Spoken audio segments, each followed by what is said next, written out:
forma que na qual Jesus, assim como descrito lá em Isaías 53, ele morreu.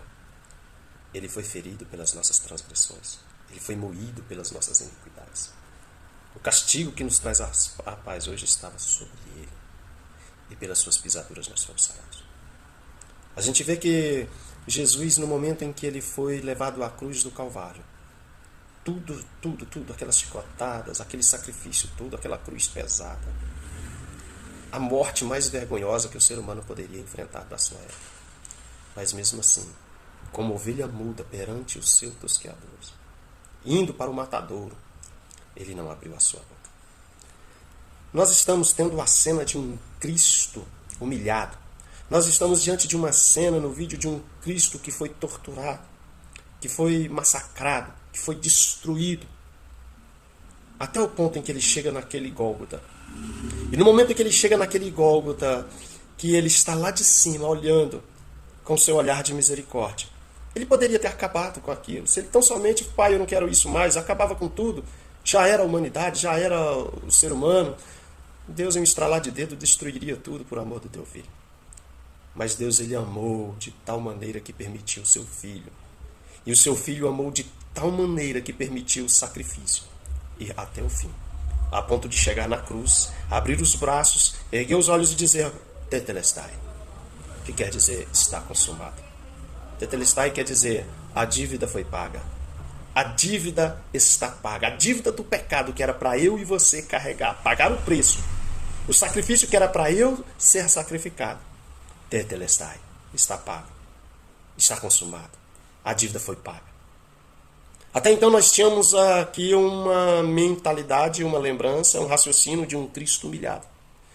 Mas eu quero deixar para você neste momento, nesta manhã, o que João viu. Aquilo ali foi o que todos os discípulos e quem assistiram viram, um Cristo humilhado.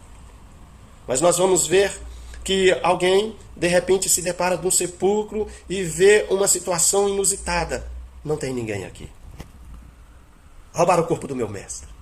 Alguém chega, de repente, e fala, por que choras? Evangelho de João, no capítulo de número 20, alguém chega para a mulher e fala assim, por que choras, mulher? É porque roubaram o meu mestre. Ele estava aqui. Não. Alguém vira para a mulher e fala, não. Ele ressuscitou. Ele ressuscitou. Eu não quero que você tenha agora uma lembrança de um Cristo humilhado.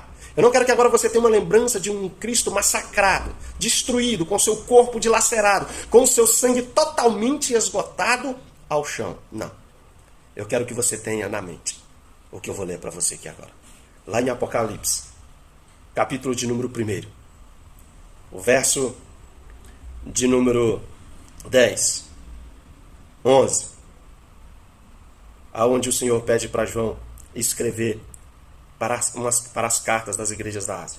E no verso de número 12, João tem a visão, não de um Cristo humilhado, não de um Cristo destruído. Ele tem a visão daquele que vive e reina para todo sempre. Ele tem a visão para ver aquele que tem o poder no céu e na terra. E vi 7 candelabros de ouro. E no meio dos 7 candelabros estava alguém, parecia o filho do homem vestido de longa túnica, no peito um cinto de ouro, cabelos brancos como a lã, como a neve, os olhos pareciam uma chama de fogo, e os pés eram como bronze no forno, cor de brasas. A voz era como o estrondo de águas torrenciais, e nas mãos ele tinha 7 estrelas, e da sua boca saía uma espada afiada de 2 cortes. Seu rosto era como o sol, que brilhava no meio-dia. Esse é o nosso Deus. Esse é aquele Jesus que ressuscitou. Ele não é mais aquele Jesus carregando uma cruz. Ele não é mais aquele Jesus, aleluia, pregado numa cruz ensanguentado. Não, agora ele é aquele que tem na sua coxa escrito Rei dos Reis e Senhor dos Senhores, aquele que vive e reina para todo sempre, aquele que regerá a nação com vara de ferro, aquele que tem o domínio, aleluia, de tudo, aleluia, sobre o seu controle. Nós não estamos servindo um Cristo, aleluia, que está preso em uma cruz, não. Nós estamos servindo um Cristo que ressuscitou, os seus olhos são como chama de fogo, da sua boca fala de autoridade, fala de alguém, aleluia, que rege, que tem o controle de tudo na palma da sua mão. É aquele que tem toda a autoridade Nós não servimos um Cristo humilhado, nós servimos um Cristo que ressuscitou.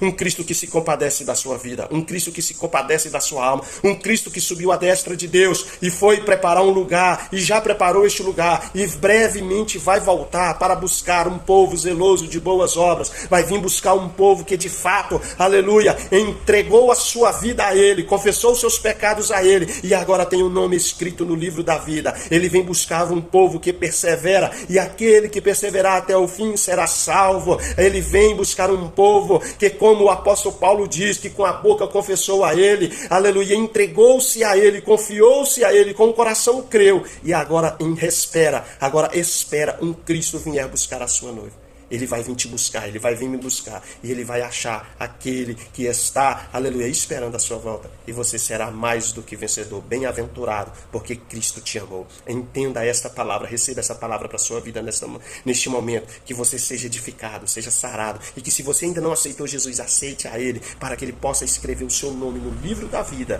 aleluia, porque Ele não é aquele Cristo humilhado que estava a caminho da cruz, não, é aquele Cristo que ressuscitou ao terceiro dia, e hoje tem o controle de tudo na palma da sua mão. Deus te abençoe, Deus te guarde, abençoe a sua casa, a sua família, em nome de Jesus.